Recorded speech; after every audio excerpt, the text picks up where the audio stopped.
kahimtang sa panahon ug latest news. Dayon sa tulid niya ang Pag-asa Mactan pinagi ni Sir Manny Jan Agbay. Sir Manny, good morning. Yes, good morning sa Sir Angelo. Si mga hintig kami now. Mo kanya pinakaling lakat sa itong panahon sa sunod nga 24 oras. Kini alas 3 sa kadlaw ng atong gimonitor nga low pressure area kay nasigpatan kini base sa itong available nga data nga nasa 480 km amin na kasadpan sa Itbayat, Batanes. Ug sa pagkakaroon gamay lang kay ni siya tsansa nga mahimo pa og bagyo. Samtang ang southwest monsoon ug kining habagat ang mao gyapon nakaapekto karon sa kasadpang bahin sa Luzon. Ug para sa itong forecast weather condition para dinhi sa Metro Cebu, ug lakip na sa probinsya Sugbo ug naibiling bahin sa Central Visayas, kay makasinati tag journey fair weather condition nga mga isolated na mga pag-ulan ug mga pandog kilat labi na sa hapon ug gabi karon hangtod na sa sunod nga mga adlaw. Gumikan gyapon kini sa localized thunderstorms.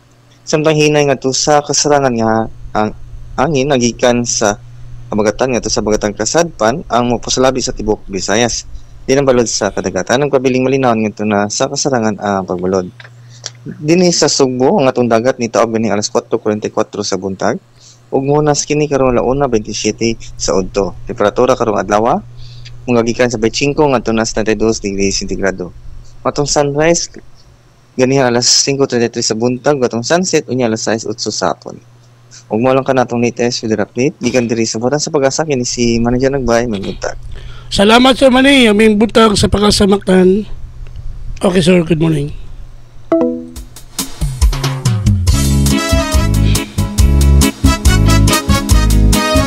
Mao kato si Sir Manny Jan Agbay ang atong weather specialist In action. gikan sa Pag-asa Mactan naghatod sa tong dagan sa kahimtang sa panahon nining adlaw nga Martes Hulyo 30 2024.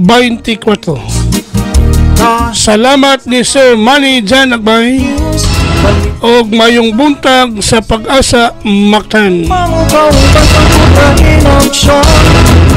Panahon ka o paminaw sa'yo sa tabong tago.